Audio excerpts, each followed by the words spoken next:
Hey guys, what is up? Kyle back here with another UPC VGC Division replay. This week is week 4. I am taking on Phantom Base and the Fort Worth Altarias, who I just found out today are relocating to Cleveland to become the Cleveland Cavaliers, but he said that he will keep the name through the rest of this season. So they will be referred to as the Altarias.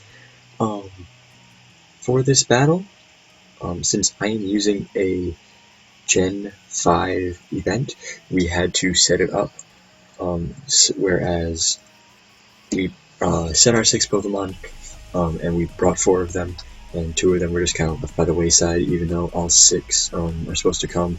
You're supposed to keep your opponent guessing with all 6 on the screen, but you know, it's just a fun little league. It's not too serious, so this is how we decided to play it. So we have our first match here.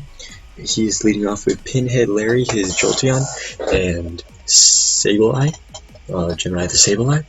And I have Cresselia and Aromatisse, my 2 leads from the last time. Now, the Altarias are 2-1 as well as us. They are atop their division based on differential, but they lost to the Dallas Aerodactyls last week, and we beat the Brighton Bronzors, not the Bronzongs. I referred to them wrongly in the last episode. I apologize to Draco if he does end up watching the video. I apologize to him. But so we're in a 2-game win streak, and he's on a 1-game loss streak. So we're gonna try and make him go 2-2, knock him back down to 500. We're trying to bring ourselves up into basically a guaranteed playoff spot at this point, with the last place guy going 0-3 so far. So we just want to keep ourselves in the playoffs at this point. It doesn't matter if we win. It doesn't matter if it's wild card, second place, or first place. At this point, playoffs are all I have my mind set on. Because if you're in the playoffs, you have a chance to win, and that's all I want. So, with the matches set up, we're just going to get right into the battle.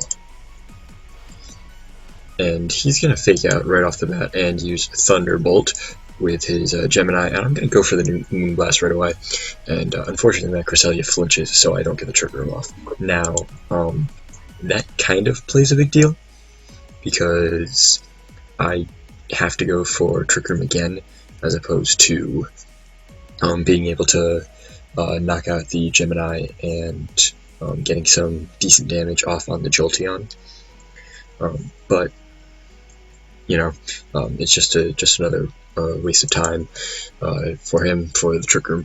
He gets to send out his Sean Spencer here, the Amoonguss, and my Citrus gets off, and I do attack the Jolteon because I figured he wasn't going to stay in. Now, he used Rage Powder. I double attacked it anyway because I have Psyshock this week, and I have Psychic on my Cresselia, and it doesn't kill, unfortunately, which, if I have Psyshock, it might have, and he gets a crit on my Aromatisse, and it knocks it out, which is unfortunate, because I could have knocked out both of these Pokemon in the following turn, but he protects with his Sean Spencer. I Scald, and it lives on 1, and it doesn't burn, and it gets the Volt Switch out, going into the Gothitelle. Now, Here's the thing with Gothitelle. Gothitelle is Shadow Tag, and that's the one thing I was kind of scared about throughout this entire match, was getting trapped in with Milotic and Cresselia, or with my 2 water Pokemon, with Blastoise and Milotic. But unfortunately, it happened. I did have Dark Pulse on the Blastoise to deal with this Gothitelle, but that was basically the only thing I had on this set of 4 to deal with Gothitelle. So I have to, and he tries to Spore me. I'm wearing the safety goggles this week, and he Psyshocks me. I'm defensive Milotic. I'm going to take that rather well, and Ice Beam doesn't kill. And I do Toxic the Gothitelle, which is going to play a big part later. He's just going to keep getting back his health, getting back his health, getting back his health, and there's the regenerator switch. He sends out his Gemini, he protects with Gothitelle, I protect with my Melodic, thinking that I was going to get like Giga Drained or something, and I do take out the Gemini. So now we're tied at 3. I'm kind of thinking here, this is a close batch, but I got no more Trick Room. He's able to send out Jolteon again, and he's basically able to take out my Melodic. I'm going to try and switch it out, but oh wait, Shadow Tag, so I wasn't able to switch out. So, I have no Trick Room. He's got his Shadow Tagger out, and like I said, he sends out Jolteon. So, I'm scared. I go for Double Protect, and I get it. And Thunderbolt is protected, Psyshock protected, Trick Room back up. Back to safety. It sends out his Amoonguss, and I Psychic it, again, not taking it out, and I Scald the Gothitelle, seeing what it's holding. It is holding a Citrus Berry, which is normal, and he does Trick Room. But now, I'm faster than both of these mons, even without Trick Room. So he's gonna protect here with his Amoonguss, and I'm just gonna Scald to take out this Jolteon. I was gonna do damage to the Gothitelle, but I decided to take out the. He decided to switch out, so I took out the Jolteon instead, which is a big kill for my Melodic. Now he protects here. He is taking toxic damage. He does double protect, thinking I might Trick Room. You're seeing what I have with the Melodic. I'm just gonna Ice Beam and Psychic. I'm trying to take out this Amoonguss because this Amoonguss is a problem. So I use the Ice Beam, use the Psychic, finally take down this gosh darn Amoonguss. And he's gonna Psyshock me. Not gonna do much. Leftovers coming in, and Scald, take out the Gothitelle, and that's going to be it for round 1. A pretty decisive win on my part. I didn't even use Blastoise. That's how decisive it was. So a nice 3-0 win. Not a sweep. I didn't get a sweep this time. In my first battle, I know it's I don't know what this is. But a nice 3-0 win kind of leads me with momentum into the second battle. His 2 that were on the bench were Mega Camerupt and something that he brings in the next battle. I can't remember what he brought. Wigglytuff. He didn't bring Wigglytuff, and he didn't bring Mega Camerupt, so I was expecting Mega Camerupt to eventually come into play. But, as you can tell here, he leads with the Wigglytuff and the Gothitelle. Now, I was thinking that the Gothitelle was a bigger threat. Take out the Gothitelle, leave the Wigglytuff for second. I don't know why I was thinking that, to be completely honest with you. Going through my head, if I take out the Gothitelle here, then the Wigglytuff probably has Flamethrower, I was thinking, and it takes me out. And what does that accomplish for me? It doesn't accomplish anything for me. It accomplishes a dead Gothitelle and a still fully alive Wigglytuff, basically. And he still has Amoonguss, and he still has Jolteon. I really have no idea what I was thinking with the beginning of this match. I did not play this second match very well, but I do Bug Bite right off. I do Psychic right off the bat, and Bug Bite. I take out the Gothitelle, which is a kill. But like I said, he does have Flamethrower. I was hoping he did, but he did, and he takes out my Scizor, and that's a big loss for me. He sends out his Pinhead Larry, the Jolteon, and I send out my Mega Blastoise. Now, he knows I have Follow Me, and he thinks I'm going to use it, so he attacks me anyway, and uses Disable. Not after I use Water Pulse. He used Disable on my Water Pulse, which, not good. Not exactly the best thing in the world. So I'm kind of forced to go for Dark Pulse or Ice Beam here. Dazzling Beam doesn't do too much, so I decided to go for Dark Pulse, and I really need to take out this Wigglytuff. This Wigglytuff was a problem the entire match, and I just couldn't do anything about it. And he disables my Psychic, which is a big deal. And I do freeze the Amoonguss, but it doesn't last long because he's going to thaw next turn. And he's going to protect, and he's going to take me out with the Dazzling Gleam, which is unfortunate because I like Ice Beamed that Wigglytuff, I think, and it would have done more damage. Now I have my Milotic and I have Cresselia, and this core is, I got one turn. He's got one turn Trick Room, and he uses Perish Song, and I'm like, no, why? He can just Protect Stall me out with Amoonguss because I know I can't kill it, and I'm still disabled with the Cresselia. I should have just Scalded the Wigglytuff here. I don't know why I didn't,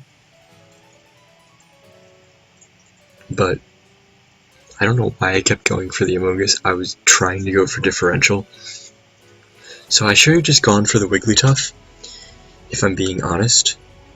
But Rage Powder and take the Scald, take the Psychic, and I use Disable, get rid of my Scald, and we're gonna Perish next turn.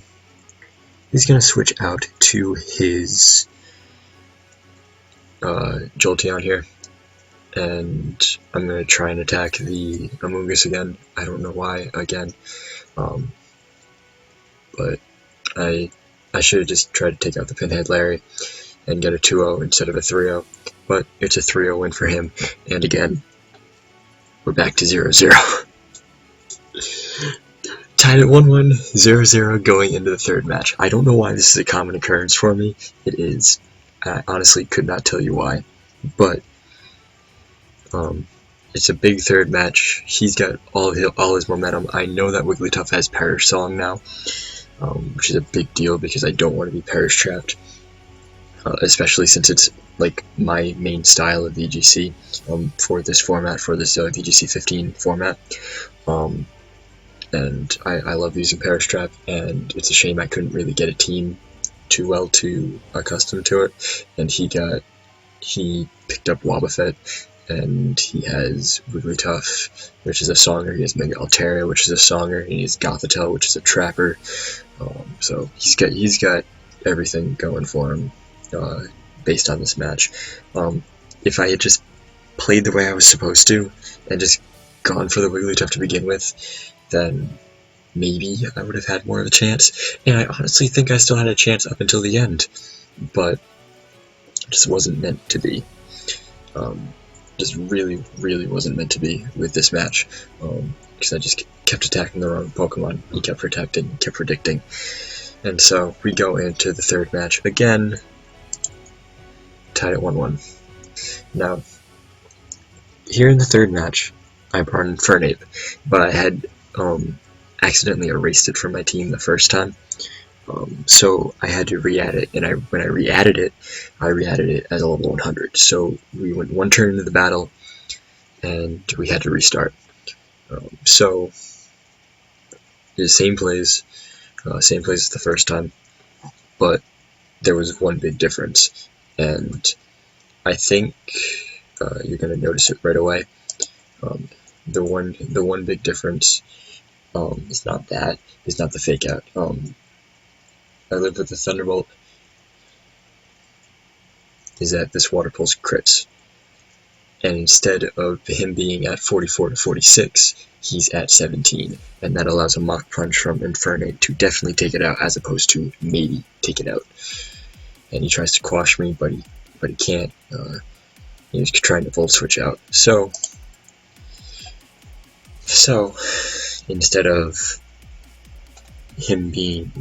us being tied 4-4, he's down 4-3, based on a crit, based on something that happened because of me, which I feel bad for, but he said it was okay. He accepted it. He accepted the result at the end, and based on that, I really do hope that we play in the playoffs, because I really feel like I really didn't feel good about that crit right there. But we're just gonna go into the battle. I'm gonna try and get this damn Sableye out of the way as soon as I can. He gets rid of my safety goggles, and he side shocks me with Gothitelle. Now, I'm protecting a Quash at any moment here, and he taunts my Cresselia, so that way I can't use Trick Room, but I don't know why I would want to, because I still have this, I have the two fastest things on the field right now.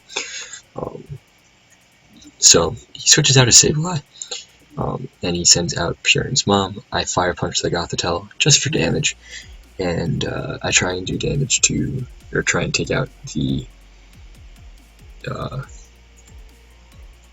Wigglytuff, but I don't. So, and I try and take out the Sableye, but he switches out. So he sends out Purin's Mom. It Dazzling Gleam. Not going to do a lot of damage. Yeah, try to side shock me again. Again, I am defensive, and we're at Perish Trap. Right here. Right here. Nope. He switches out to Wiggly. He switches out to Sableye, and I am able to take it out with a. No, I'm not able to take it out this turn because I tried a Toxic Psychic and it completely failed because he Protect and switched out to Sableye. But he's gonna fake out the Milotic, and I'm just gonna Ice Beam this thing dead. Finally, Sableye is gone, and he's still here with his Milotic, trying to Psyshock away at me. I'm just keep getting his leftovers damage back. Sends out his Wigglytuff, Toxic, and Psychic takes out the Wigglytuff. And now all I have to do is wait for the toxic damage to take out this Gothitelle. Use the Citrus Berry and just Scald Ice Beam, and it's over. He tries to take out my Milotic right here, but doesn't because I'm defensive again. So Milotic takes out the Gothitelle, and that is a 3-0 win in our favor. So, again, I feel bad about the crit at the beginning of this third match, but again, I do thank Tyler for accepting the result. He's very gracious about it. Just said, it's Pokemon, it's no big deal, it happens. So, but your Providence Brursarins moved to 3-1. After our DNP loss week 1, we are on a 3-game win streak, and we are. At this point, depending on the results of the other matches, which I have not received yet, we're still in a playoff spot, obviously, because the last place team is 0-3. So we're still in a playoff spot. Our differential has gone into the positives, finally, and we get a nice win over the. At that point, top ranked person in the other division. It's got me feeling pretty good. Still a lot of tough matches left. I'm not looking forward to playing Draco again. I'm not looking forward to playing the Dallas Aerodactyls, who also have beaten Phantom Base, the Altarias. So, still a tough schedule ahead, but I just want to stay in a playoff spot. That's all I'm aiming for at this point. I'm not aiming for top spot. I'm just aiming for positive differential and a playoff spot. And if Infernape can take a top killer along the way, then that's completely fine because, he's Infernape's on his way. It's tied with Landorus Therian right now, who, surprisingly, Tyler didn't bring this week, which I'm quite surprised that as it is the top killer, maybe he saw Cresselia and Milotic and probably figured it didn't have a very good matchup. But he also didn't bring Mega Camerupt, which I felt worked very well under Trick Room, and he could have exposed that, but he didn't, and I'm very, very happy for that. But in the end, we end up with a +3 differential, and a nice 2-1 win over the Fort Worth Altarias. Again, guys, if you guys do have any suggestions to make these videos better, please let me know in the comments down below. If you guys do want to see team builders each week for the VGC League, again, please let me know in the comments down below. But until next time, again, my outros are terrible, I apologize. Until next time, guys, I am Sleeping Knight, Kyle. Wish you guys a good day, and I will see you guys next time.